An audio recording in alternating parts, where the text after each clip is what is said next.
So here is one of the things that Nick did sell me on was the idea of a fodder tree system. And so this is the area where I planted my fodder trees. And here we have some hybrid willow and some hybrid poplar. And there's another kind that we have, but I can't remember what it is. And some of these are just weeds. And I haven't done a very good job of chopping and dropping this year because I've been so busy building the fence for the sheep in the video that you just saw beforehand. So this does have a lot of potential. Like I said, I do need to do some trimming and pruning and spreading some things out. And I probably need to also spread out some of my junk hay down here for some more mulch. I did set all my trees. If you can see down there what this is something that came out of Israel, and it's called an irapan, and it's kind of grown over at the moment, but not all the trees actually survived. But as you can see, it's down here, and what it does is it's a weed mat, and it focuses the moisture down there for little trees when you put them in the field. So I've done that with all my trees that I've planted out here, including my fruit trees. I've used those over the years. But my intention is to cut these branches, these new branches that you can see over here, and I'm going to go pick up some barrels and this weekend, and actually start making a silage out of those. And this is a black mulberry, and I know that Nick usually says white. I think white mulberry was the third. So I don't know that all my mulberries actually came out. That's okay. I have some additional ones that I've planted around here in the orchard to support trees, and so I'll use some of those. So in a year and a half, we've done a lot. I've got a couple other things to show you. Eventually, I do want to put a barn up here. You'll be able to see that I have this area that's opened here. And there's some compost things back here and whatnot. But this is the area that I do want to put the barn, and eventually be able to not only have a space for my trailers and my wood shed, which will be in the barn, but a place for my tractor and wood cutter and all those things that'll accompany this. But I would also like to have an extension of my paddock system, and that's something that I intend to do in this area so that I can have a barnyard for the winter and for sick animals and whatnot. I do have a pond down here. We talked about doing swales. It's obviously a perfect grade for that, but Nick said, not all the time does one have to do swales. And so he said, I could do one down here at the bottom, but it wasn't necessary. So I've chosen not to so far. I think that the best use of this area is going to be for ruminants. And so that's my goal. And then muscovies down here at the pond. Now I do intend to look at some aquaculture plants and to focus more on the culture of this pond, but it has not been my main focus this year. I have bought an aquaculture book and been studying on that, but I haven't had the opportunity to implement any of those ideas yet. I do intend to do that. So because water, if any of you are permaculturists or listened to some of the permaculturists out there, is 10 times more productive in the production of protein than is grass. But as you can see, I have a lot of grass. Sorry, terps. I told you this turkey is quite the pet. So anyway, there are some plans for this.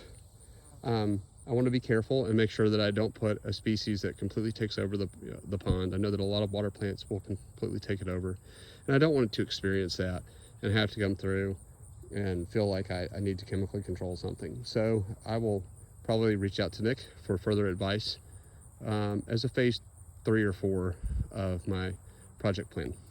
So I did want to show you, again, there are a lot of things that are possible. This is my burn pile, and this is all magnolia branches that were at the front and on the east side of my property. And as you can see, it's quite a massive burn pile.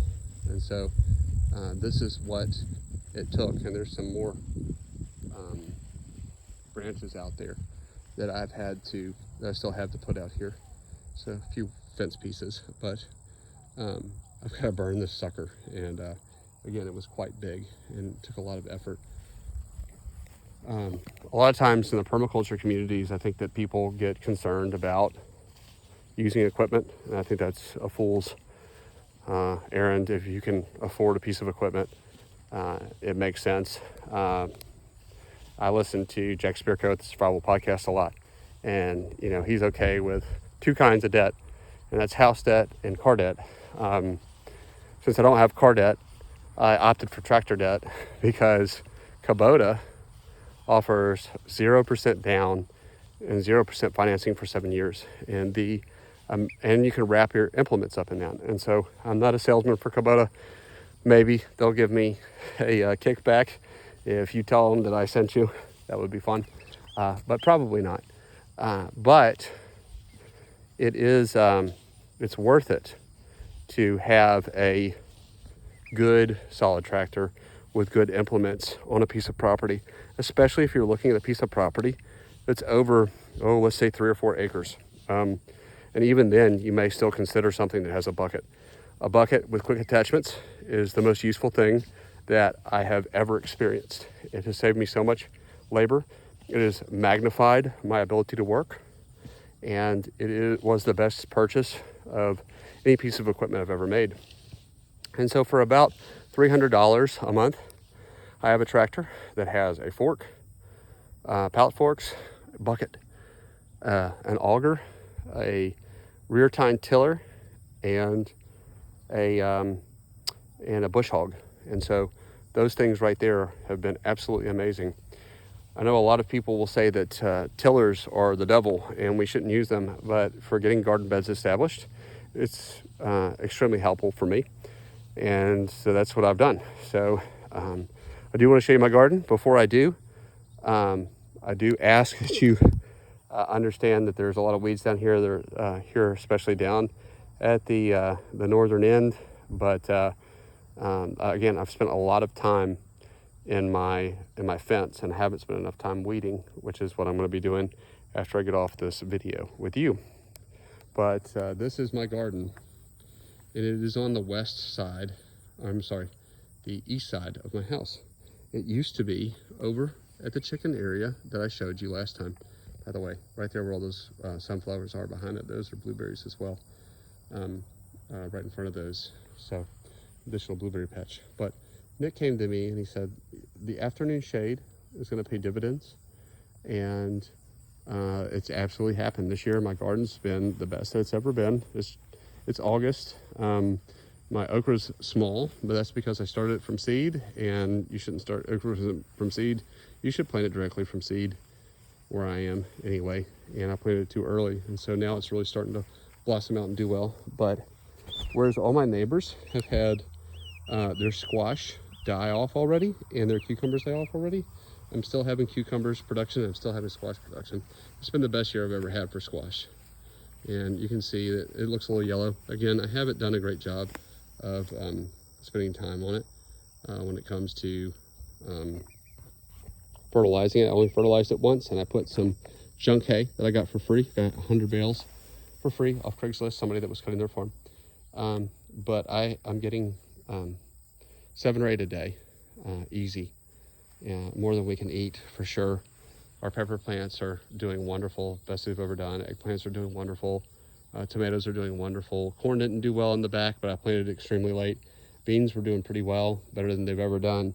So just a lot of good things. Melons, we've gotten many watermelons. Had a couple to heat cracking, but many cantaloupes. And so it's been an excellent year.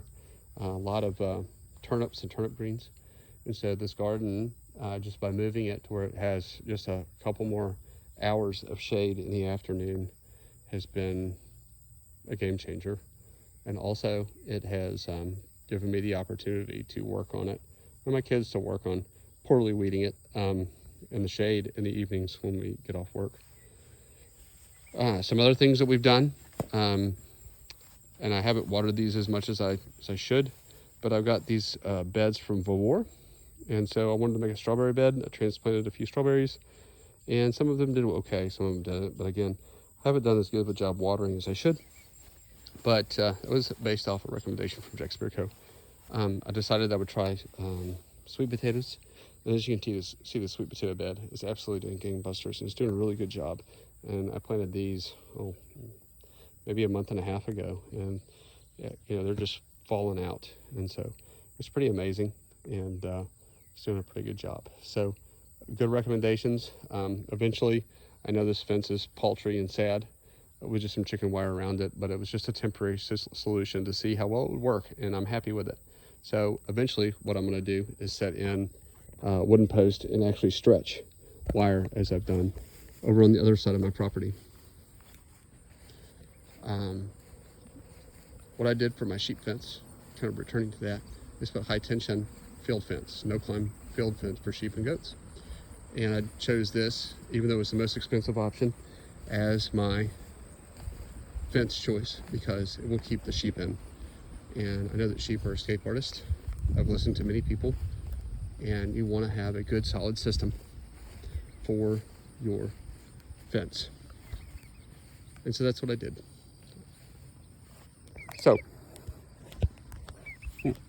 So a couple other things that I'd like to add in. I've had a, come on buddy, come on. Okay, so something that I have done is that the materials for this fences will cost you a lot of money. So one of the things that I have done is look on Craigslist, and a lot of people think Craigslist is dead. It's not. And I was able to get all of the T-posts for pennies on the dollar, and of course tax-free for paying in cash to farmers that had pulled these things up, as well as many of the posts that I have here as well. Not all of them. I did use some nice posts that I got from Home Depot for the front side of the fence, as well as the rails. And I will say that Home Depot was the cheapest option between Lowe's and a local lumber store. And as much as I wanted to support local in building this fence, it needed to be as cost effective as possible. I went with the 4x6s because they were going to be sturdier, as well as painting them with a stain. But that was the best option to have that delivered. So that's the materials that I used, the places that I got the things. If I had more opportunities, I would have continued to search Craigslist for more posts. But again, I have to live here, and I have to live with my wife, and she wanted to make sure that the fence was attractive. And so that's what I did there. The wire I got from Tractor Supply, it was the best option. It was on sale for $100 off a roll for 330 feet. So those were good options as well. So some other saving tips that you can find: if you go to Tractor Supply and look for dented waters, you will get them for a discount. And so it's a couple of money saving tips, because fencing is not cheap. My fence is running me about $10,000 with me doing all the labor, not including the tractor cost. However, what I will say is that I bought the tractor ahead of time, knowing that I was going to do this fence, and it helps me to do other things as well. But I've had some good friends come out and help, and I really appreciate them. And also, my neighbor did a fence of 1,500 square feet, or 1,500 linear feet, and he used 4x4s, and he had somebody install it, and it cost him $30,000. And so mine was under 10, and I used 4x6s, and I've got 2,000 feet of fence. Plus, I have most of the materials that I need to do this area. So I will do this area down to the pond, not touching the pond, but down to it as a second paddock. And I've already got the materials for that as well.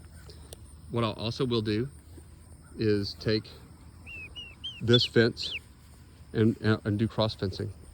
My goal is, as I'm registering for a farm, to get some grants. Where I am, you can get grants if you have the exterior fencing and animals on the property, and you can do cross fencing, and they'll help you with grants for that. So my goal is to have 4 paddocks up here that I'll be able to use to help the grazing process. And then I will use either the electric netting that you see down there and we showed earlier, and the temporary step-in poles from O'Brien's and single strand poly braid for to keep the sheep in, and be able to divvy up the 4 paddocks into 12 paddocks or 9 paddocks, or well, let's say 12 paddocks, 9 paddocks, but you get it. Depending on how big my flock size is. As my flock continues to grow, those paddocks will change in size. The sheep out there have been out there for 4 days, and they've barely made a dent on top of the grass. So in a few days, or in a couple days, we're going to go ahead and move them for pests, but it's been a good experience so far. So anyway, lots of good things. There's lots more to tell. You know, I've got a lot of resources that I've gone to, but again, Nick Ferguson did a wonderful job of helping me understand what I needed to do for this property. And so I highly recommend having him out as a consultant to bounce your ideas off of, and he will give you some other ideas. He's given me a lot more ideas, including the Johnson Sioux bioreactor, moving my chickens underneath my porch that you saw earlier, but those things have not yet come to fruition. I do have some composting and whatnot, but I'm considering the different places that I'm going to have some of these different animals and the things I'm going to do with them. So there is more to do. There is more to do. There is more advice that he has to give, but there's only so much of me. But his advice has helped me to get to where I am today and given me the confidence to do that. So I just want to say thank you to Nick Ferguson and all the advice and the time away from his family that he took to help me out on one of his tours. So reach out to him if you are considering doing something like this. He'll give you the idea of your pasture and if it's a good quality for ruminants and what kind of ruminants you should consider, because he considers more than just what's just good for the pasture, but he also asks you about your lifestyle and the things that you want to do, how much maintenance you want to put into it, how much money you have to put into it, and those kind of things. So an ounce of his prevention goes a long way than a cure than making those type 1 errors. So again, I appreciate him, and I just can't highly recommend him enough. So I just hope that you have the opportunity to work with him as well. It is well worth the investment. So this is Neil with Magnolia Hill Farms. Check us out on YouTube. I got a new channel up and going, and as we start this adventure and as we stumble through this, we'd love to have you come and join with me and Turpentine over here and my family of 6 children and my wife. So we'd love to have y'all out and help us as we grow and go with us as we grow. So y'all have a good one. Thank you so much.